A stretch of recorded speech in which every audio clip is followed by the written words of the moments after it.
Rangers fans, welcome to Liberty Blue, the essential New York Rangers podcast. I'm Andrew Chelney, alongside Nick Zararis. And Nick, another 7 days, another seemingly, moratorium in the NHL as everybody's out by the beach and by their cottages. The only thing is arbitration dates are starting to get set. But other than that, there's not a whole lot going on. A couple first-round picks signed some ELCs with their teams. But other than that, yeah, there's just Dean Evison to Columbus as well. That's an interesting hire. Yep. I think he's definitely one of the 32 best coaches. I think anytime you can go from because anytime you go from somebody like Vincent, who very clearly was not ready to be an NHL head coach, to one of the 32 best guys, you did a better job. And there's an argument Evison is probably one of the 20 best as opposed to one of the 32 best, depending on how you feel about his tenure in Minnesota. So in the middle of summer, we're not quite doing what did LeBron have for breakfast this morning, like some of the networks do, or who unfollowed who on Instagram, because there's not a lot going on. As Andrew just said, we're into the conversation. And over the weekend, baseball had their Hall of Fame inductions up in Cooperstown. And it brings a natural question, something I like to think about a lot, something we've debated on the show time and time again. Last year, at one point during the season, we had argued how many all-time greats were currently in the NHL, and we settled on somewhere between 4 and 5, between Crosby, Ovechkin, McDavid, Austin Matthews, and then one of the young defensemen, whichever one you preferred the most, between Makar, Fox, Quinn Hughes, McAvoy, etc. This conversation is a little bit more open-ended. This is something that I enjoy talking about because I feel the criteria for getting into the Hockey Hall of Fame is extremely inconsistent. Mm-hmm. I feel the people that vote very much vote with their feelings as opposed to what is on a player's resume. Like, I remember genuinely seeing Shea Weber first ballot Hall of Famer, and I like quadruple takes because I was very surprised to see somebody who did not have gaudy counting stats, to see somebody who did not have a Stanley Cup next to his name. Yeah, he's got the Olympic gold medals, and that carries a lot of the weight. And some of the people we're going to talk about today, their international play carries a lot of the weight for their resume. But when guys like him get in, and then Malini can, and guys get hung up waiting for years and years and years. Alex McGillney not being in the Hall of Fame is disgusting. It really is disgusting. And that'll be something we're going to talk about in relation to a few guys. So without further ado, let's get into this because this is going to take a while. We're very grateful for the Anaheim Ducks, who do not currently have a future Hall of Famer, not even somebody in the consideration. The only way the Ducks can get into said consideration is if one of their young guys blossoms. And based on the amateur profiles of the young guys they've had, it doesn't seem like, even if you wanted to make the argument for maybe Leo Carlsson eventually, he didn't have the Bedard rookie year you need for the gaudy counting stats. And then same kind of boat with Arizona. There's not anybody currently on that team that jumps out as a future Hall of Famer. They're good players. Clayton Keller is one of the 20 best American hockey players in the world. But other than that, there's not really anyone on this team that jumps out as even on that trajectory, let alone an actual contender. My question, and I'm pretty sure I know the answer to this, but I wanted to ask it to you anyway for the Ducks. Let's say the Ducks trade John Gibson and he wins the Cup. I don't think he has the numbers. If he was close to Jonathan Quick for wins by an American goalie, I think he would have a stronger case. There is a contingent of guys out there who are still why isn't John Van Beesbrook in the Hall of Fame? He's got 300 wins, American goalie, silver medals, whatever. He doesn't have if he had an Olympic gold medal or a World Junior gold medal and a Stanley Cup and was close to Quick in the goalie records, or Mike Richter, who I think was second or third before Quick had passed him. That's the type of stuff you need if you don't have the individual accolades. He doesn't have any Vezinas. He doesn't have any Jennings. You need something in conjunction with the Cup because there are plenty of compilers. We're going to get to Chris Letang, and I know Penguins fans are very adamant that he's definitely, and I'm more of a maybe on him, but we'll get there when we get there. Next up, the Buffalo Sabres. The Sabres are similar boat where if you like one of their young guys, if Tage Thompson gets on that Austin Matthews level trajectory of, 40 goals every year, maybe, but he's already kind of old. He's already 27 and he only has one really good counting stat season. Other than him, no one really jumps out. Dahlin could be. Dahlin's issue is that he's playing in an era of great defensemen. Yeah. And it's going to be hard to win Norris's. Like, we're going to talk about Heiskanen. We're going to talk about McAvoy, two guys who are very good.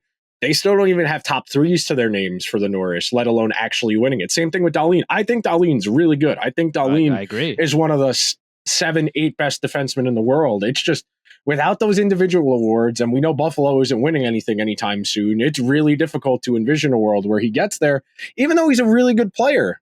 I think Dahlin's one of those players where he has all the tools to make it happen. Yes. But the team around him just isn't good enough to propel him to that conversation.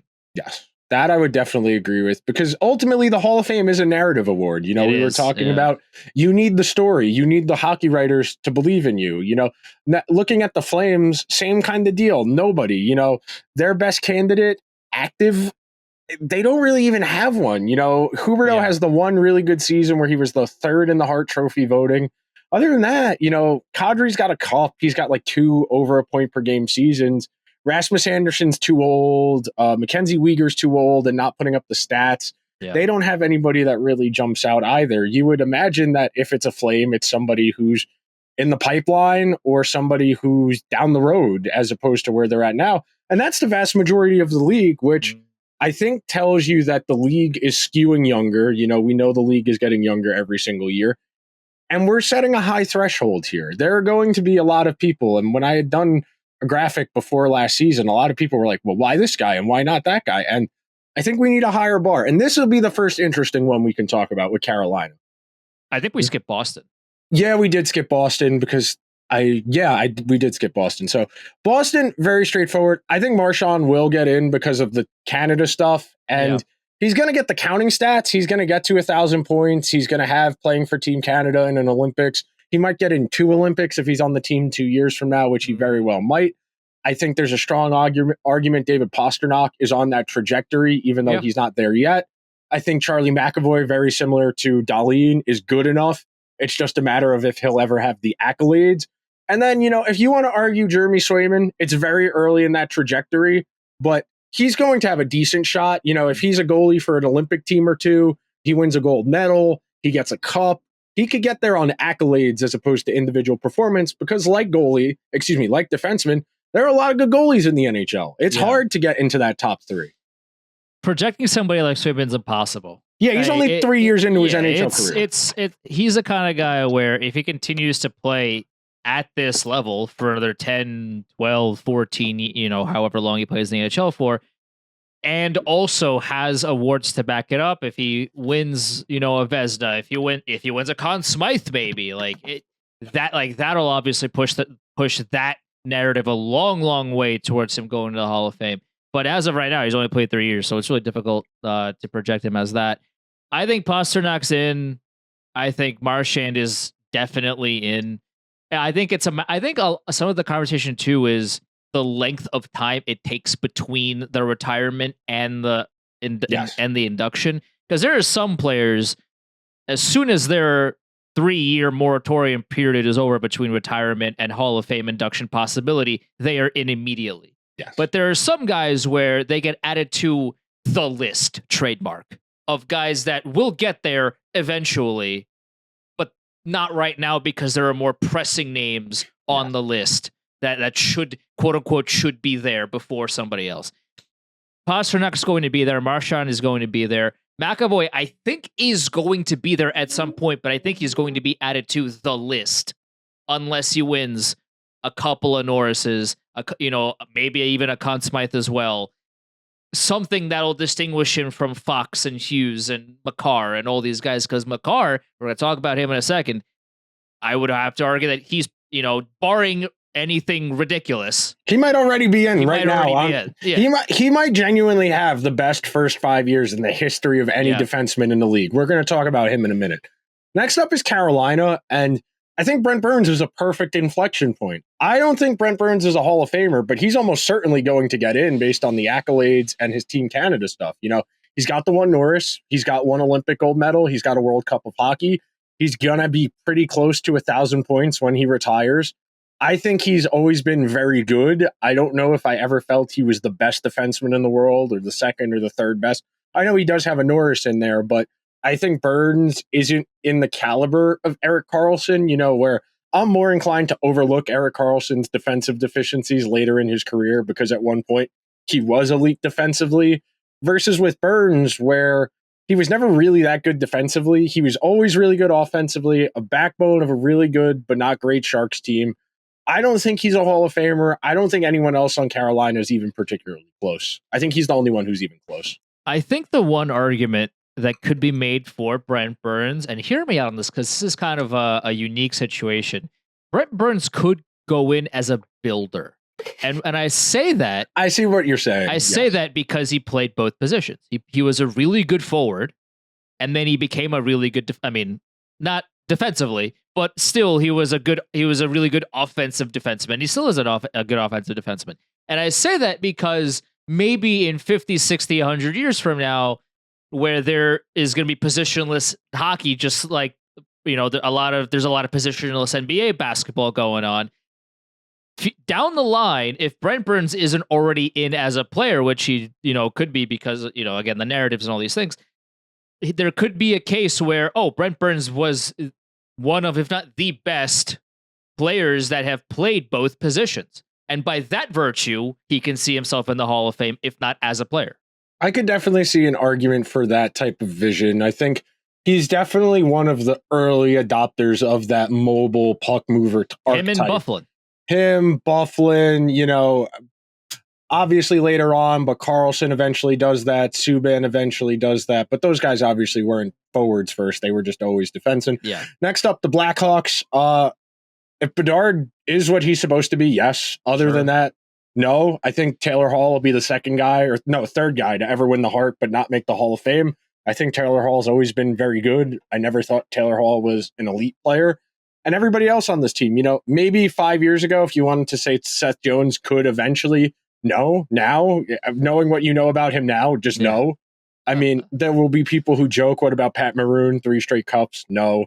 There will be people who say Alec Martinez, all the cups. No. Yeah. There's nobody on this team other than Bedard who's going to be in the conversation, at least for right now. Sure, maybe somebody else they draft down the line eventually, but it feels like if Bedard is what he's supposed to be, he will almost assuredly be. And he was really good as a rookie on a god-awful team last year, which is a good indicator, unlike some of the other teams where we've talked about that they have young guys that we like, that we're fans of, whatever, but they don't really, we're basing that on projection as opposed to someone like Bedard who, he was injured. He missed a good month and a half last year, but he showed you the goods when he was out there. He was really good. And I agree with you. I think if he continues down this trajectory of what we think he's going to be, then he's going to be a great player. He's going to be one of the top forwards in the league. And if he collects some medals, if he collects some awards, then I don't see how, why he shouldn't make the Hall of Fame. But again, he's only played less than 82 games in his NHL career so far to this point. So it's impossible for us to sit here, for both of us. I don't want to speak for you, Nick, but he's not in after, 60 games in the NHL. Yes, he's got a Calder, which is nice, but you got to get more. It's early, but the signs are positive. It's good. If he gets on the Team Canada next year at the Four Nations, if he gets on the Olympic team, he'll have probably at least one medal from those two competitions. Yeah. He's going to be in the conversation for maybe a Rocket Richard eventually for goal scoring. He's going to have chances if the team actually comes together around him, but early results, early returns, good. Colorado is right there with Tampa Bay for the most actives. Yeah. I think McKinnon is a lock right now. Easy. I think McKinnon retires right now. He's in. Yep. I think Mikko Rantanen, if he retires right now, he's got a strong argument to be in. Agree. I think Cale Makar, if he retires right now, I think Makar's had the best first 6 years in the league of anybody ever. He's won the Calder, the Stanley Cup, the Conn Smythe, and the years he didn't win the Norris, he was top 3 in the Norris. I think there's a real argument Makar's got the best first 5-6 years ever of anybody, including McDavid, including Crosby, because he's got the awards and he's got the cup and he's got the Conn Smythe. Does Landeskog have an argument? I don't think so. I don't think the counting stats are there. I'm going to pull up his, I'm going to pull up his profile. I think he won a Calder. I think he won the Calder, but other than that, I don't think he has any awards. He has the Calder, he won the Cup, and he did win an Art Ross, but that was 2011, 2012 with, good Lord, 52 points.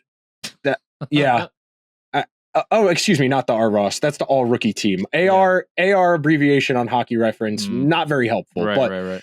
I don't think Landeskog has the counting stats. He's only at 570 points. He doesn't have any individual awards aside from a Calder. He gets a gold medal, maybe, but he's probably not that's the thing. If he gets on Sweden at the next Olympics 2 years from now, maybe. I mean, he's not that old. He'll be 32 at the start of this upcoming season. It's a matter of, can he play again? The counter argument to that, and I don't know if this is a good metric or not, but there are some players in the Hockey Hall of Fame throughout the years that get in with short careers. Yeah. They have the, all around incredible career, and then massive injury hits. They can't play again, but they're in anyway because of the career that they had and what they probably would have done if they hadn't had that, career ending situation. So, and there was a question on YouTube by Chris Bernhardt who asked, how much are all-stars? Well, not the all-star game. We're talking about the all-stars as in the team that gets selected after the playoffs. It's an important distinction because a lot of people don't recognize that. Yeah, the all-star game doesn't matter. It does not matter. It's very subjective, and there's a lot of players that get off or put on the teams that, they're very... They're subjective more than they are objective, and I don't really, I look at a lot of other things more so than ASG appearances. But with Landeskog, it's a tough question because there is some avenue, because there's been precedent in the past where a player's career was cut short, but the career that they had to that point was really good. I don't think he hits the threshold, though. Like, his career high in points is 75 in a season. I don't disagree. Yeah. I think we're on the same page, but I think some people could make an argument out of that. That's fair. That's fair. Next up, thankfully, the Blue Jackets are going to make this a short conversation. No. Yeah. I mean, you could have maybe argued Johnny Gaudreau a few years ago. Yeah. But he's never really gotten back to that Hart caliber he was, at the end of the 2010s. Is Eric Branson and Jack Johnson not good enough for you? Is that? Jack Johnson is going to be in the Hall of Fame of glue guys and good for the team, but he is not in the Hall of Fame. I will never forget the day the Rangers signed Jack Johnson, and the insiders just couldn't say anything positive about his on-ice performance. And they literally included he's a good guy. He's a glue guy, loved by his teammates, etc. The etc. is the best part, but I think it was Friedman who said that. But it's one of my favorite all-time moments from these insiders because it really highlights how they will go out of their way to say something positive about somebody before actually telling us how good or bad they are on the ice. Everybody knows Jack Johnson can't play hockey, but people like him, and that's what the tweet was. And that will forever be a Hall of Fame. That's my Hall of Fame moment, really, is that tweet by, I think it was Friedman, but whoever it was. Jack Johnson's the reason Larry Brooks blocked me. Larry Brooks wrote in his column, I can't imagine why the Rangers would keep Jack Johnson on the team. And I tweeted him, you could ask the team. You have the general manager's phone number. And then he DM'd me, get lost, and blocked me. As opposed to, I will never understand anybody who writes a question in their column. That's your job. Your job as a reporter is to answer questions, not ask them. You need to find the answer to that question. I can't imagine why the Rangers would keep Jack Johnson when they have 7 defensemen they like already. Well, Larry, it would be great if you could find out, because I don't know the general manager's phone number, but I digress. Next up, Dallas. Nobody right now. Heiskanen, I think, is in that Dali and McAvoy conversation where he's got the goods. It's just a matter of if he ever gets the Cup, if he gets a Conn Smythe, gets a Norris or two. Maybe you want to make an argument for Jason Robertson having the early steps. You want to make the argument for Wyatt Johnston having the early steps, but those guys are so early on. It's really hard to project. And they're not like in the Bedard tier where they immediately came in at 18, where, Robertson, it took him a couple of years to break in. It took Wyatt Johnston a year or two to get going. It took Ottinger a little while. I think all of those young guys are good players. I just don't know, how realistic it is to project that far out with 2 or 3 years of sample. I think Robertson very easily could play himself into that Joe Pavelski tier of one of the great American hockey players of all time, consistent 40 goals. But we're 3 years in. I think he's very good, but he's only 3 years in. It's the same thing with Swayman. Yeah. Robertson and Swayman are in the same conversation of like, if they continue to play as well as they have been, then I can very well see an argument for it. But it's too early. Yeah. Like Robertson has been great for Dallas. Is an exceptional forward, and he has all the tools and the makings of being a potential Hall of Famer. He's been in the league for like 8 minutes. Can we wait a little bit longer before we figure out one way or other what he is? That's where I'm at. Wholeheartedly agreed with you there. Jamie Benn, Seguin, the peaks weren't long enough. The stats aren't there. You know, Sagan's had a nice career. Jamie Benn's had a really nice career. He won the Art Ross with like 86 points or whatever. Yeah, 87 points in 14-15. Yeah. What a year that was. You know, I tweeted that graphic a few weeks ago. You know, 5 years ago, 87 points was enough to lead the league. There was one guy with 100 points that season. The year after that, there was 3. We've had a real scoring renaissance in the NHL over the last 5 years. And it's largely because the shooting talent has gotten better. You know, power play opportunities are relatively stable. You know, they're within 30 to 40 year over year. And what was the other thing? And save percentage is down, which tells you that it's just shooting talent that is really changing things. After the Stars, Detroit, Patrick Kane gets in on roller skates. You know, he's got the best resume of any American hockey player ever. Beyond that, I'm not prepared to put anybody. You know, maybe you want to make an argument. Tarasenko gets the Russian tax where he comes over late. He's got a really good career. I don't think he's got the stats or the awards, but I'm sure there will be a contingent. I don't think Larkin has ever gotten to the peak he probably needed to. And DeBrincat, same deal. You know, DeBrincat's already 27. Larkin's 28. Neither of those guys has really gotten to that elite tier. And they're good, don't get me wrong, but we're talking about the Hall of Fame. While there's an argument to be made that Tarasenko could be in the Hall of Fame, I struggle to think that he will off the, you know, what we talked about earlier. If McGillney's not in, then how can Tarasenko be in? I understand that Tarasenko has 2 Stanley Cups. I understand that. But have we forgotten all the things that McGillney had to do to make it to the NHL? He had to leave the Soviet Union. Like, he had to leave. The whole situation is insane just for him to get here. And also, when he got here, he completely dominated. And he's not in. So the fact that McGillney's not in makes me think that Tarasenko is not getting in no matter. I mean, I don't want to say no matter what. But if Tarasenko gets in before McGillney, as much as I like Tarasenko, I'm throwing hands. I'm sorry. Nah, I think Tarasenko doesn't have any of the individual stuff to get it. Now we get to Edmonton, who's got a lot. Corey Perry's a real inflection point for a lot of people. He's got a Hart Trophy. He's got 2 Olympic gold medals. He's got a World Junior gold medal. Every single player who has 3 gold medals is in, but just like statistically, they're in. I think Corey Perry played in an era where the best players, you know, only had 70, 80 points in a season. I think his longevity has kind of hurt his counting stats because he's, you know, a 30-point forward now. Right. But I think Corey Perry's resume alone gets him in. I agree. Where he's got like I said, he's got 2 Olympic gold medals. He's got a Stanley Cup. He won a Hart Trophy. He's won a Rocket Richard. He's got a really good resume. And the international stuff carries a lot of weight, frankly. You know, it's why Shea Weber's in. He's got the same deal where he's got the 2 gold medals from the Olympics and then 1 from the World Juniors. And then McDavid and Draisaitl, I think, are in right now. I think if both retire right now, they're in. Yeah, I don't disagree with that. McDavid is far and away. He's immediate. Like the day he retires, he's on the he skips the list completely. Like, he's already in the day after 3 years. He's gonna get the induction. Draisaitl, the same thing. I know, you know, some people. There's always the argument this time of year where, Draisaitl can't carry a line. Draisaitl can't play without McDavid, which is not true. But, you know, the argument from some people that'll always be prevalent on the day, you know, unless he leaves the Oilers and proves those people that he can, which I kind of don't think will happen at this point. But you never say never. Yeah, those guys are going to make it. I think the question that I have to ask you is, what about Nugent Hopkins? No.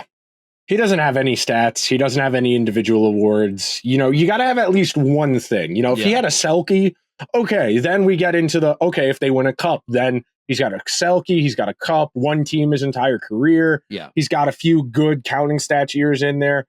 I don't think he has enough, I agree. Evan Bouchard could be. He's in that same boat as Heiskanen, Dahlin, etc. of it's a really crowded field to win a Norris. I think he's going to have a good chance because he's going to put up really good numbers. He's going to be a 70, 80 point guy as a defenseman for a long time. Yeah. It's just simply a matter of, does he get to the 900 point threshold as a defenseman? If he does that, I think even without a cup, he's going to have a strong chance because that's historically been the measurement. And, he's very early on in his career. He's only 25. He's only really had 2 seasons as a first pair defenseman. It was only half of last year. And then this year, he really kind of assumed that role.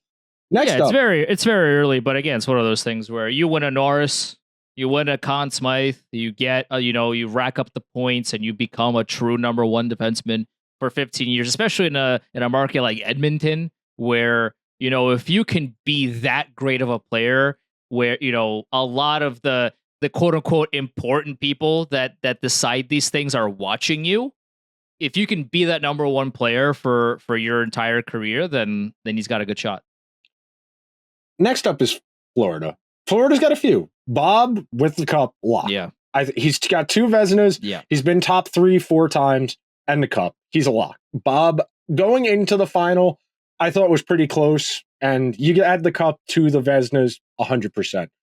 I think that the other guys, it's going to be very interesting to see the second. I don't even want to call it the second, like whatever you want to call this late career Barkov, where if he rattles off, 3 Selkies in 4 years, I think he's almost guaranteed in. I think he's pretty close to being in no matter what. I think he's going in. I think he'll go in, especially being, one of the best, if not the best players ever from Finland. Yeah. I think he's on a good trajectory. He's 29. And he just needs some individual awards. He got his first Selkie. He has 2 Selkies. He's won a Lady Byng. He's won a cup. He gets another 2 Selkies. I think he's a lock. Hell, I think he might be in already.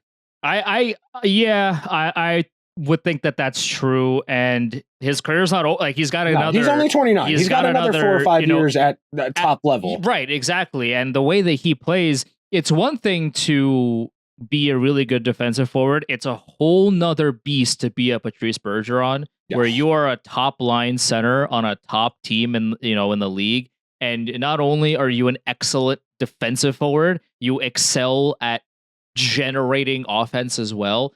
Barkov is one of, if not the best 2-way players in the entire on the planet. Yeah. So if you say a player is one of, if not the best insert thing here on the face of the earth, and then follow that up by saying, but he's not a Hall of Famer, that doesn't make any sense to me. So by extension, if you're one of the best on the planet and there's no signs of you stopping that, or someone usurping your title of that, by default, you are a Hall of Famer. I think Matthew Tkachuk's going to end up in a very similar boat to his dad. In all honesty, he's going to have a Stanley Cup. He's going to be close to 1,000 points. He's at 579 points in 590 games. He's 26 years old. He's going to have a shot. He's going to be close. He'll be on the fence.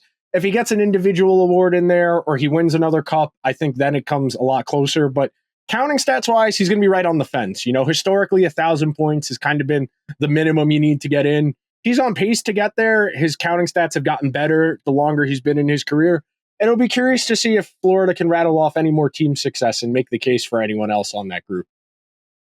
I agree. I mean, the same kind of thing you can, like, Aaron Ekblad is he's a compiler. He's a compiler. He's going to have longevity. Yeah. But he's got a Calder. He's got the one cup. I don't think he ever was one of the 5 best defensemen in the world. I don't know if he's. I agree. I don't think he's ever been top 3. And it's tough because of the injuries. The injuries have really. I don't want to say derailed his defensive. He's had a solid career because he's not a bad player by any means. But without the injuries, he would have been a superstar. Yes. And it's unfortunate the way that it all went down. Now, not only is he still an NHL player, my man just won a Stanley Cup. So it's, and he's a good player. And he's a good player. So all in all, he still has had a really solid career. But man, without the injuries, he might have been something special. Truly, truly. Next up, the LA Kings. Kopitar and Doughty, 100%. Yeah. Not really a whole lot more to talk about. Multiple Stanley Cups. Kopitar's got a Selkie. Doughty has consistently been one of the 10, 15 best defensemen in the world for every year for the last 10 years, other than like 2, where he very clearly realized, oh, the team is bad, I'm not trying, which is what happened that's what happened. Yeah. In 2018 and 2019, when the Kings were very bad, he very clearly was like, I'm not wasting my time and energy on this. Yeah. But Doughty's had a really nice career. He might sneak onto the Canadian team next year at the Four Nations thing, win a championship there, and then he gets that on top of the gold medal he got from the World Cup of Hockey. And I believe he was on the Sochi team as well. So that's a really solid NHL career. And of course, multiple Stanley Cups, the one of, if not the best players on teams that won multiple Stanley Cups. That's a really high bar to clear. And he's got the resume and he's got the stats too to back it up. No arguments against Kopitar or Doughty. They've both been at the top of their games for the vast majority of their careers. Yeah, Doughty, those couple of years with the Kings were bad. He's like, they don't need me for this. Me putting my body on the line for a team that's not making the playoffs is not something that I want to be a part of. So I'm going to be here in spirit. I'm going to physically be here, but mentally I'm in Cabo, baby. And that's what he did for a couple of years. But then when the Kings got good again, or at least better than they were, he's like, all right, well, time to clock back in. And now he's a really good defenseman again. So zero issue with either of them making it. I mean, they're shoo-ins. Everybody else is either a no or maybe like Quentin Byfield. If he has a great career and he gets trophies, all these things, and he's one of those players that has the tools to make it happen potentially. But it's still, for him, it's way too early to figure that out. Next up is Minnesota. Marc-Andre Fleury is a real inflection point. You and I are Ranger fans. We have always looked at Marc-Andre Fleury with an air of skepticism. I've never felt he's one of the best goalies in the world. I have never felt that I was scared of him. I never went into a playoff series where, even when the Penguins were significantly better than the Rangers, whether we're talking pre-John Tortorella or we're talking about 2016 or 2015, I never felt scared of Marc-Andre Fleury in the way I felt about a Vasilevsky, a Bobrovsky, even a Sorokin or a Saros. He's got the resume. He's getting in. He's going to get in. He's going to go in as a Penguin. He's got the 3 cups. He won the Vezina with Vegas, which really impressive that late in his career. He's got a Jennings on that Vegas team as well. He'll get in, and I'm not saying he's bad, but I do think there needs to be a tax for being the 5th best player on a team that won multiple cups. I don't disagree. I think he does have the international stuff too. He was that as well. I think ultimately the way that we feel about a goaltender is one thing. If I would have to imagine that Florida fans were like, oh my God, we have to score on Igor Shesterkin. Like, if we're Rangers fans, oh my God, we have to score on Vasilevsky. Oh, we have to score on these guys.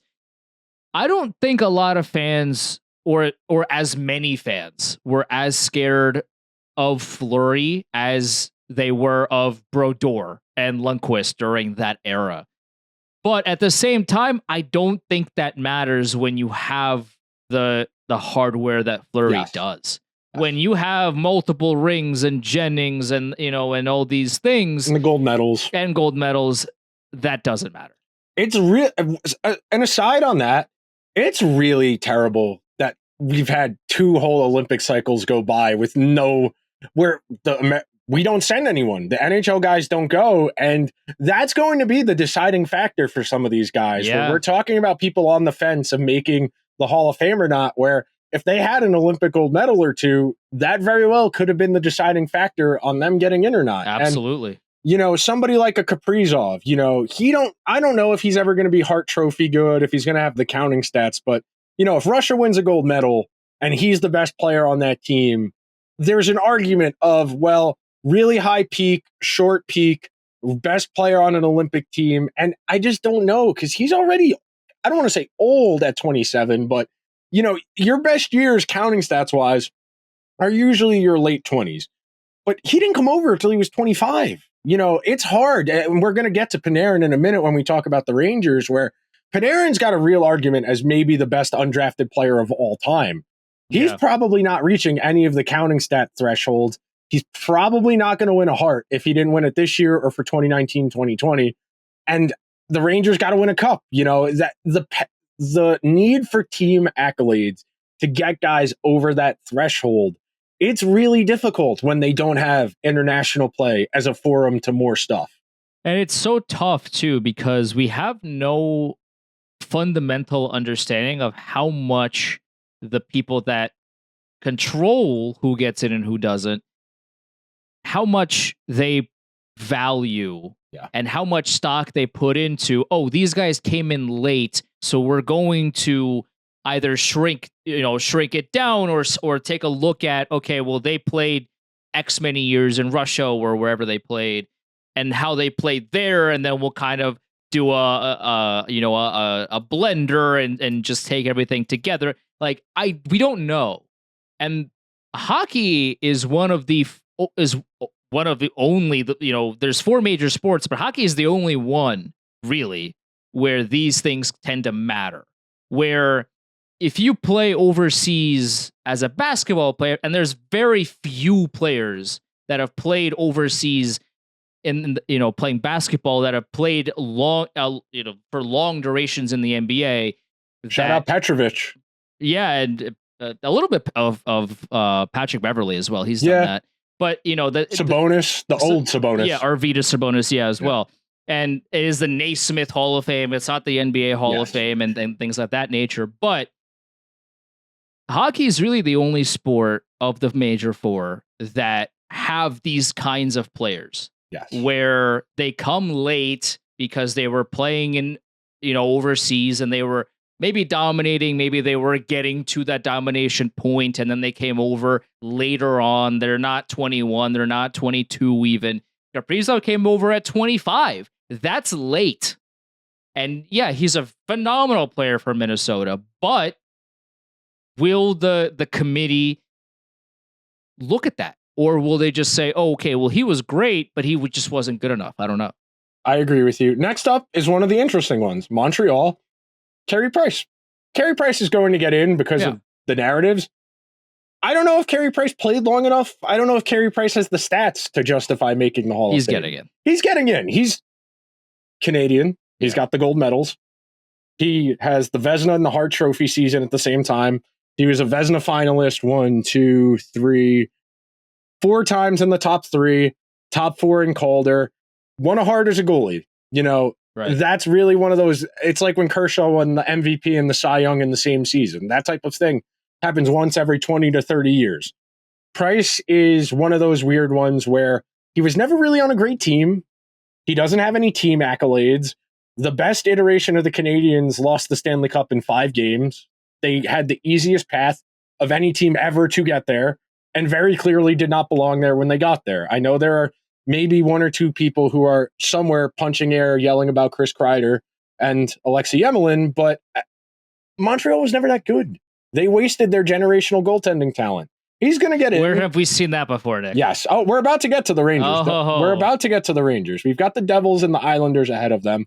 I don't think either of those teams have anybody at the moment. Jack Hughes, maybe Nashville, eventually. Can't skip over Nashville. Nashville's after. And we're getting there. We're getting there. Yeah, but Nashville is NA. Nashville has Yossi, I think, is almost certainly yes. Yeah. I think he's got multiple. Right. He's got multiple Norris trophies. What about Nashville Predators legend Steven Stamkos? Stamkos is a lock. Stamkos is a lock. Multiple cups. Right. He's got a Richard in there. He's got, I think, 4 50-goal seasons. And that was something I was talking about with somebody the other day. They were like, do you think Zibanejad could do the late career Stamkos thing where he moves to the wing and just puts up crazy counting stats? And I said, it's not out of the realm of possibility, but the Rangers don't have a Nikita Kucherov. Like, as good as Panarin is, he's not good enough to carry somebody to a 110-point season on the wing. Lafreniere had a great season. That was only 70-something points. Zibanejad, even as the trigger man on Power Play 1, he hasn't sniffed 100 points. His career high, I think, is 83 in a season. So it's hard if only he scored at 5-on-5, then maybe he would. Yes. And then other than that, on Nashville, I think Yossi's a lock. I think Saros probably isn't going to have as long of enough of a peak because very similarly to a lot of the guys we talked about, he didn't become a full-time starter until he was 26. Yeah. When you back up a great goalie for as long as you do, it's hard. He's going to have a great peak. Saros is going to have one of the best 5-year stretches of any goalie ever. He doesn't have a Vezina to show for it. He doesn't have a cup to show for it. What about Ryan O'Reilly? O'Reilly? Good player. Ryan O'Reilly, I think Ryan O'Reilly is the face of what you can be if you have the perfect environment. I don't think he's a Hall of Famer. I think he might be able to sneak in. He's got a gold medal from the Olympic team. He won a World Cup of hockey, got the Stanley Cup. That Blues team is historical, ended a long drought, was the captain of a team that ended a long drought. But unless he wins another cup, if he wins another cup in Nashville, yes, I think almost definitely. But right now, I think he's Hall of Very Good, and that seems unfair to say about somebody who's been very good for a long time, but doesn't have any Selkies. He doesn't have the counting stats. So you need the accolades. You need the team accolades if you want to be that guy on the fence. I think he just gets added to the list, TM, yes. And maybe in a year where all of the big names already have gotten in, and it's kind of like a backlog. It's like a quote unquote down year for the Hall of Fame. Yes. Which, is a very silly thing to say, but you hear what I'm saying. Like, if all the Gretzkys and the Lemieux and, all these guys are already in, and there's no, I forget how many it is every year, but, you can have up to 5, I believe. Let's just say 5 for clarity. Like, let's just say that there's no 5. Oh my God, how are they not in names? Potentially Ryan O'Reilly is a name that I could see get attention. That's fair. I think that's reasonable. The Devils, I think the only guy who's reasonably projectable is Dougie Hamilton. And the issue is he can't stay healthy. He's going to be close counting stats wise, especially depending how the rest of that contract goes. Like, if the Devils are consistently as good as we think they're going to be going forward into the peak years of Hughes, Hischier, Hughes, Bratt. And Hughes could get in if he continues to play well. Jack Hughes, it's just too early. It's too early. He's got to stay healthy. That's the knock on Jack Hughes. If he stays healthy, he's going to be right there. He'll be in the Hart conversation. They could win a cup or two. Same thing with Hischier. If Hischier wins 2 Selkies and they win a Stanley Cup, I think that's perfectly within his capabilities. I do think Hischier is one of the 5-6 best defensive forwards in the league. And then everybody else, like you said, it's too early. There's a lot of projection with the guys on the Devils. Yep. The Islanders, I don't think anyone's that close. Their best players, Barzal. I don't think he's on that trajectory because he doesn't have the stats. He's already 27. He doesn't have any 100-point seasons. I think Horvat's really good. I don't think he's Hall of Fame. And then everybody else, I don't think so. Sorokin is 29. If Sorokin was 25, 26, and we were assuming this past season was kind of just a fluke, a bad year, whatever, you could say, okay, he wins 2 Vezinas. Maybe they win a cup somewhere down the line. He's already old. He's already 29. Sorokin is very difficult because he has been one of the best goalies on the planet. And then you get to last year and you wonder what happened. If he comes back next year and has a Vezina performance, then I think a lot of people will forget last season. But if he either repeats it or has maybe a better performance, but just not as good as maybe he was a couple of years ago, then I think a lot of the Hall of Fame conversation will die down. Because at that point, he's going to be 30, at 2 back-to-back years of subpar play comparatively to, his quote-unquote peak. I think this upcoming year is going to be very important for any of his Hall of Fame chances. He needs awards. He needs awards because he's probably not getting the team success. That's the thing. Because without cups, it becomes very difficult. Speaking of without cups, we now come to the Rangers. Mm-hmm. Quick, I think, gets in because he's the best American goalie ever. Sure. Whether or not how strongly you feel about things like the Jennings and being on good teams, how much you want to ding him for being, the 3rd or 4th best player on teams that won cups, whatever. He does have the Mickey Mouse one with Vegas where he didn't really play a lot, and that gets on his ledger.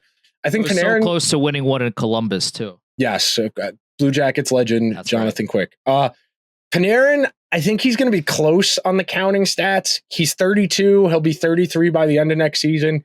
He's at 781 points in 670 games.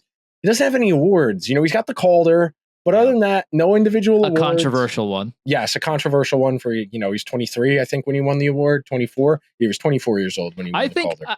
The thing about Panarin, and you said it a little bit earlier on, is if you can make the argument, and it goes back to what I was saying as well about Barkov. If you can make the argument that he is the best blank ever, or one of the best, on the planet currently, or what have you, then it's by default that he should be a shoo-in. If he is the best undrafted player ever, maybe in hockey, for sure, you can make the argument that Marty St. Louis is a number 2, maybe.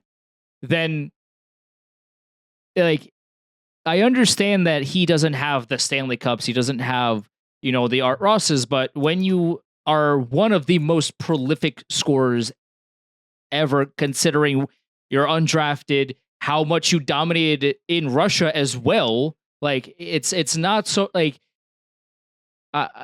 it's a little bit difficult to guess a little bit on how the committee views him, because how we view him and how the committee views him might not be the same thing. And it's difficult because we don't know who the committee is, and that is one of, like, all Hall of Fame committees should be open. Like, we should all know who these people are and what their criteria is for who they're voting, why they're voting these people, what their checklists are. We don't know. These people are shadows. These are lizard people living amongst us, and we have no idea who they are. We're talking, I'm looking at it now. Ed Belfour, Curtis Joseph, Fence Hall of Fame guys, Bobrovsky, who we think is definitely in. But other than that, there's not really anyone who jumps out insane on the list of guy undrafted. I think Panarin does have a real argument as the best undrafted player ever. Next up, also, Fox, Shesterkin to be decided. Yeah. Fox is early on, but he's already got a Norris. He's been top 3 twice. He gets a cup. He gets a Conn Smythe, definitely, but he needs more stuff. And with Shesterkin, he gets another Vezina. I think he's almost assured. You get 2, that's typically been more than enough to get you in. I agree. I mean, but like, Lundqvist had a gold medal. Yes, he had an Olympic gold medal. You mentioned it's very difficult to have that conversation, because we have it's essentially an entire generation of elite NHL talent that will never have that on their resume. Yep. All the World Cup of Hockeys and the 4 Nations, that's good, but that's not the same thing as an Olympic gold medal. It's just not, or a silver. Like, the NHL having their own thing is fine and dandy, but it's not the same until you do it in the Olympics. And that's it's just a shame. It's a shame that the NHL hasn't sent anybody since 2014. It's been 10 years, guys. Like, hopefully this gets sorted out come 2026, but, like, we still don't know. Guys, it's 2 years away. Like, we get a move on, please, I beg of you. But, and it's tough, because we can't look at Shesterkin or Sorokin and guys like that and be like, okay, well, they have, really good stats and things like that, but they also have an international award. We can't say that. Next up, Ottawa. Giroux's going to be on the fence. I think Giroux probably gets in based on narratives, but I've never felt that he was a shoo-in. I think he'll go onto the list at, like, many of the other people we've talked about today. And that's really it. Other than that, all their guys are projections or hopefuls. Yeah. I like the guys they have. Like, I like Stützle. I like Brady Tkachuk. We need more. It's early. Yep, I agree. After that, we get to the Flyers, who I don't think they have anybody even in the conversation. No. Their closest bet is Michkov, who's yet to play an NHL game. So, yeah, I agree. There's nobody off the page currently that is even in the worth having a conversation about. Not particularly. All right, Pittsburgh, Crosby, Malkin, Carlson, locks. All of them mortal locks. Yeah. Carlson almost surely gets in, and not he's Carlson, gonna excuse me, Letang, excuse me, that's who I meant. Letang, Letang. Letang, he's got 2 cups. He has a Masterton. He has 1 Olympic medal. He was on the World Cup of Hockey team. He'll get in. He's not going to really hit the threshold for point. He might get there. It's been about 800 for defensemen points-wise. That gets you in. He's at 740 right now. He's got 2 years left on his deal. He'll probably ride that out. He almost certainly gets in. I've never really felt that he was that tier of player. I don't think he's got 1. He's got one top 3 finish in Norris voting. I've never felt he was that elite tier, but he'll get in. It doesn't matter what we think, Nick. He's getting in. The Sharks, we'll lump Thornton in here. We can lump Pavelski in here because we didn't talk about them. Marlowe. I've never really felt that Marlowe was on their tier. I think Pavelski will get the American bump. Yeah. That'll help him. And then Thornton, I think 100%. Oh, yeah. Yeah, that's... If he doesn't get in, then, there's going to be fist fights going on in the parking lot of the Hall of Fame. Yeah, he's getting in. No pushback from me there. But in terms of like their roster right now, no. We're talking about guys who have yet to play NHL games or have less than 10 games, like the Flyers. Michkov, maybe. Celebrini or Will Smith, maybe. My one fear, fear is, it's a stretch, but my concern is Vlasic gets it. Because he does have 2 gold medals. He has the gold medals. But the problem is that he fell off fast. He fell off really fast. But the second and really early. The second concern I have is he fell off a lot faster than the people that were airing his tires thought he did. Yes. Like he fell off, and people for years were so like, oh yeah, Vlasic is one of the best defensemen in the league, which helps his narrative. But my man's fell off a cliff. Yeah. Early. So I don't think he gets I don't think he should get in, but that won't stop the narratives from happening. Agreed with you. Next up is Seattle. They don't have anybody who's even close. So I'll ask you, do you think Mark Giordano is in, or do you think he is close? He's got a Norris. Yeah. No, nothing else though. He's not even at 800 points. I think he's a Hall of very good guy. I do too. I don't have anyone else. Yeah, I mean, if anything, he gets added to the list. Yes. And maybe down the line, like, 30, 40 years from now when narratives change, maybe he gets in. But again, there's a tier list when we get to Hall of Fame conversations. Gretzky, Lemieux, Bobby Orr, like these guys, as soon as they retire, they're the very 12:01 a.m. 3 years after they retire, they're getting in, like no problem, like no questions asked. And it's tier 2, tier 3, tier 4. Giordano is going to get to one of those lower tiers potentially down the line, and maybe 50 years from now or 40 years from now he'll get it. I think that's reasonable. Next up is St. Louis. The only player I think who's worth having a conversation about is Ryan Suter, who has yet to play a game for the Blues, but I think he will get in based on the American tax, where if you're a good American player, you get the benefit of the doubt in the way that you just don't if you're from another country. No medal, a couple silvers. Other than that, no individual awards, no cups. Good player. Very good player for a long time, but the fall off, he joins the elusive Tony DeAngelo list, the only player to be bought out 2 separate times. Good. No one else close. No Torrey Krug, no Binnington, no Parayko.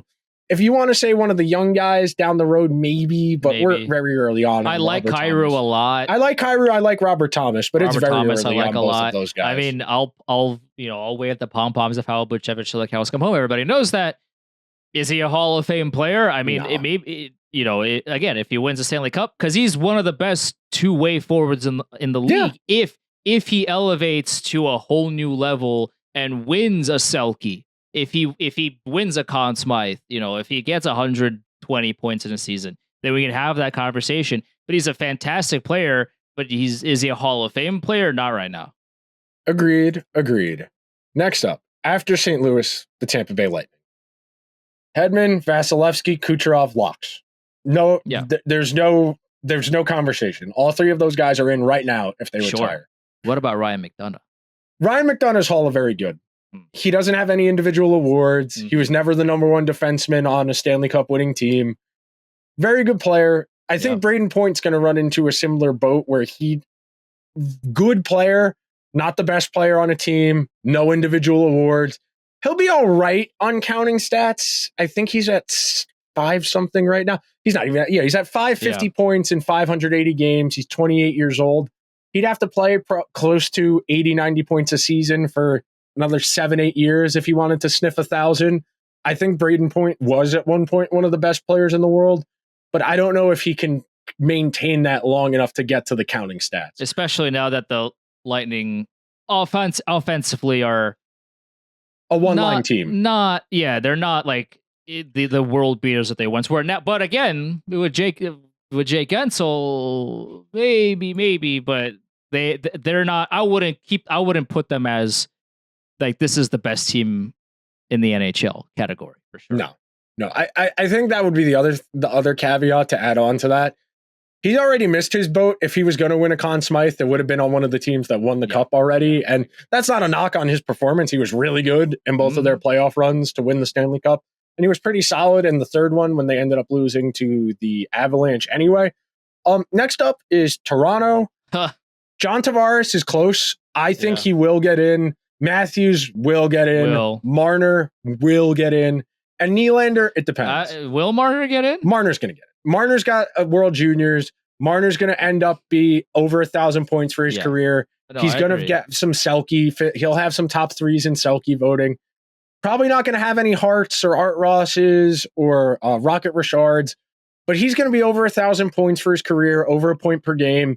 He's going to probably get on one of the teams, whether he'll be on the Olympic team, he'll be on the Four Nations team. That'll be 2 gold medals. He'll get in. Well, my follow-up question to you is, of all the people that we've listed to this point of, for sure making the Hall of Fame, is Mitch Marner the most controversial one?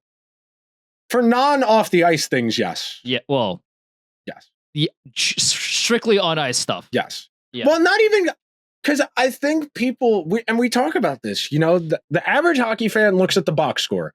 And we don't expect the average hockey fan to do homework. Hockey's supposed to be fun. It's incumbent upon the informative sources out there, people like us, people in the media, to illustrate these pictures, to detail what makes a player effective versus ineffective. And Marner's been one of the 10 best players in the world for at least the last 4, if not 5 seasons. And he's going to have the stats, and he'll have the international play. And maybe he leaves the Leafs. Maybe he goes somewhere else after this upcoming season, and he has more team success there, and he gets a little bit less of the fire on him for being in a smaller market. It would benefit him a lot if he was able to get out of Toronto purely for his peace of mind. And then, he might be able to get some team success too. Anytime a team loses in the playoffs, it's not just one guy's fault. And unfortunately, when you're a team like Toronto that has a lot of money tied up in a handful of players, it's easy to point your fingers at those 2 guys. And then Nylander, I don't think he's going to get there stats-wise because it took him a little while to become this tier of player. If he stays where he's at right now for half a decade and they win a cup or he gets an individual award, sure. But he didn't really get going as top 20, 30 player in the world until really this past season. Here's the thing. If there's some people out there that argue that Mitch Marner isn't the Hall of Famer, then there's no way that Nylander is. Correct. Right now.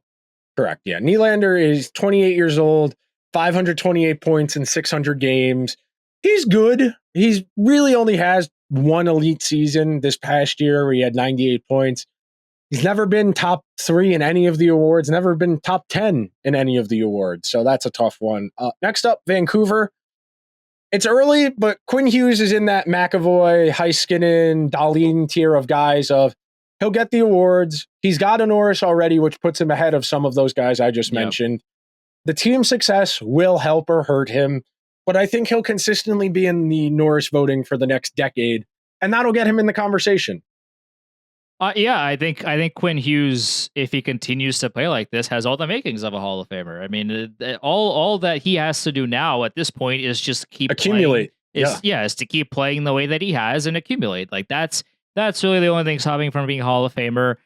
I mean, the only other Pedersen's early. Brock Besser, he didn't not high enough of a peak. His best season is 44 goals. You got if you want to be the goal scoring guy, you need 4 or 5 50 goal seasons, and he's already 28 years old. Yeah. So it's hard to envision him getting there.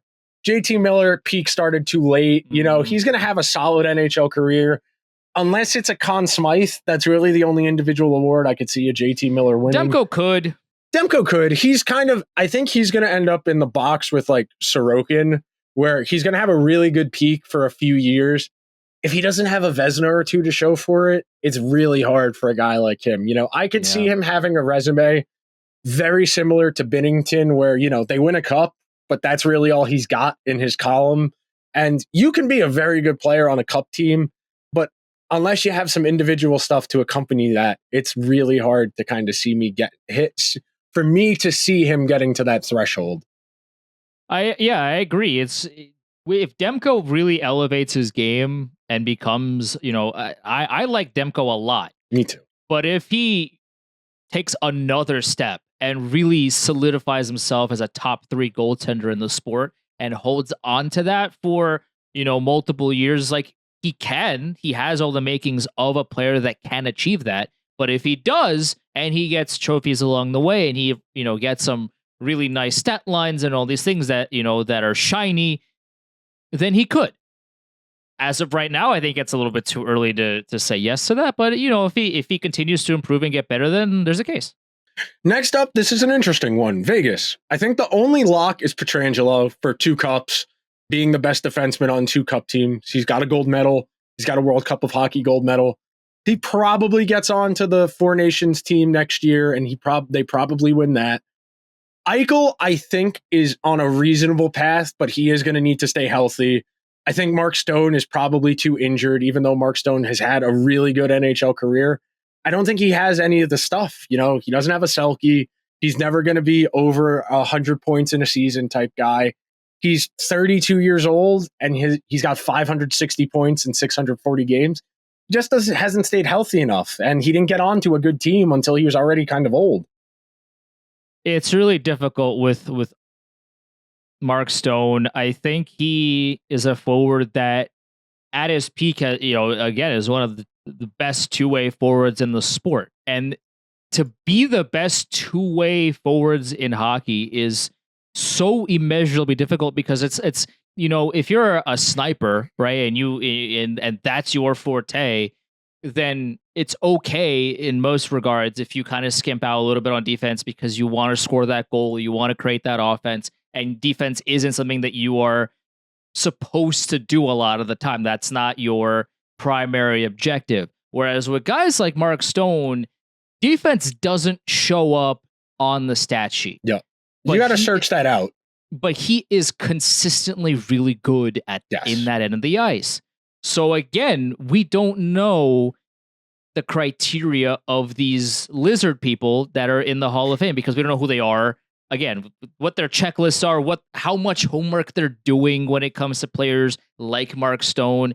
I think Mark Stone probably should be a Hall of Famer because of how good he has been when he's on the ice. He makes that team so much better. Yes. He makes the Vegas Golden Knights so much better. He got Chandler Stevenson $50 million. Yeah. When you get other players paid, that's when you know that you're a real difference maker. And I would have to argue that Mark Stone is a Hall of Famer. Whether he'll get in, it's impossible to determine that. But I think same thing with Jack Eichel, man. Like he makes Vegas so much better. He was outstanding in Buffalo, and I understand Buffalo fans they not like him or whatever, but he is an exceptional player, and injuries aside, was really one of the leading talents behind that Vegas win, and I kind of think he gets in as well. Yeah. Washington's next. Ovechkin for sure, obviously. Backstrom, I think, probably gets in, even though he's probably more on the fence. Nicholas Backstrom was the best passing center on the planet. Yeah. One of the highest peaks. He was on the gold medal Sweden team in 2006. Really good for a long time. Was never, Selke, never Hart, but really good for a long time. And 3 years ago, prior to the serious injury stuff, I would have said 100%. Because he was well on pace with all of the counting stats. And we've talked about a few guys in this conversation of, because of injuries, they had their peak shortened. They never got to the threshold. I think he will be one of those guys where they will say, if he had stayed healthy, he hits all the benchmarks. He's got the cup. They probably try and get him and Ovechkin to going together, that type of thing. I think him for sure.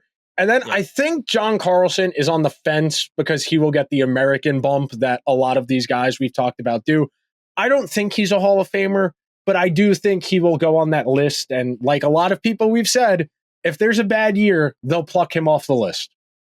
It's one of those situations where John Carlson's a phenomenal player, and I would have loved to have him on the Rangers, right? Like he's a great player that really held down the blue line for the Capitals for his entire career.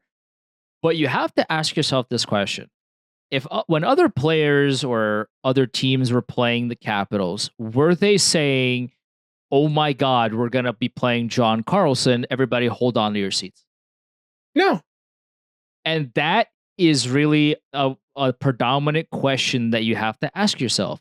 When other teams are playing Vegas, right? The question is, oh my God, we have to handle Eichel. We have to handle Mark Stone. We have to handle Pietrangelo. We have to handle all these guys. Like, how are we going to do it all? Do teams say the same thing about John Carlson? And like, that's the question that has to be answered truthfully and objectively. Now, I understand, obviously, Caps fans want him in. But if you're a third party fan, like let's say you're a fan of the Coyotes, for example, and the Caps and the Coyotes, well, went back when they were playing, were going to play the Capitals during Carlson's peak. Were you saying to yourself, Carlson's the best player on the ice right now? Is John Carlson somebody that you have to avoid at all costs? I don't know if the answer to that is yes. And if you are unsure if the answer is yes, then by extension, he gets onto the list of maybe, but he's not a surefire name. Really good player for a long time, but he's going to be on the fence. He might get in if there's a down year, but I would lean no. And then last up is Winnipeg. Hellebuck 100%. Yeah. He's got multiple Vezinas. Easy. He might be able to sneak a gold or a silver medal in an international competition in here on the back end. Very easily could be in the mix for another Vezina before it's all said and done. Easily. I think Scheifele probably gets in, and this is going to sound weird, but like for being the face of the new Jets, if that makes sense, for being the face of the team that went back to Winnipeg after they folded the Thrashers, and really good, was good on some really good Jets teams. I still say that 2018 Jets team is the best team to not win the Stanley Cup of the 2010s. He's going to get to 1,000 career points more likely than not. He's 31. He's at 717. He's got 6 years left on that atrocity of a contract he signed. He'll get there. He'll get to 1,000 points. He's probably never winning any awards, but he's going to probably get in. Yeah, I think the argument can be made that because Scheifele not only has been the best player on Winnipeg for a decade plus, he's also been, like you said, the face of the franchise. It is really difficult to, one, be the face of the franchise, and two, hold on to that title, but also the level of play that he has had for as long as he had. And people will counter argue and say, oh, well, defensively, my man's is an atrocity. Yes. He is awful defensively. And to a large extent, I agree. But I think when you move a franchise somewhere, and I understand Winnipeg has a large fan base that is a diehard, passionate fan base. Winnipeg is out in the middle of nowhere. When you move a team out to the middle of nowhere, like objectively, like geographically, Winnipeg is out in the middle of nowhere with players don't want to go when they visit because there's not a whole lot to do. Like, to be the face of a franchise in that kind of environment and love it and really push the sport and the team in that location, as well as Scheifele has done to this point, I think that kind of usurps the fact that, your grandma could skate past them. Yes, I think those guys. And then you feel like there probably would have been a little more buzz about Byfuglien if he had kept playing. I think Byfuglien would have been on the fence. He doesn't have any awards. He doesn't have any international stuff, but he could be a builder just like Brent Burns. Yeah, exactly. But that'll do it. That was all 32 teams. That was an ungodly amount of players. That was an ungodly amount of qualifiers and ifs and buts and maybes. But it is the dead of summer, and we are going to do our best to continue giving you guys interesting, non-filler content. That's right. That will do it for today's show. If you could be so kind, please, please, please subscribe to the show wherever you get your podcasts. Leave the show a 5-star review if you are listening on Apple or Spotify. If you're watching over on YouTube, subscribe. Hit the alarm bell to get a notification whenever new content goes live. Leave us a comment. Who is your stone cold lock that isn't like Sidney Crosby? Give us somebody on that tier below. Somebody we said who's on the list that you feel passionately about should be a Hall of Famer. One person popped into the comments midway through our conversation and said Dahlin is on that trajectory. We think he can be. Sure. We genuinely do think he can be. Skills. He has the skills. It's just a matter of everything coming together, which is really kind of the theme in today's NHL. There are a whole lot of talented guys. It's just a matter of things coming together. That'll do it for this week's show. Andrew and I will talk to you guys next Monday. Later.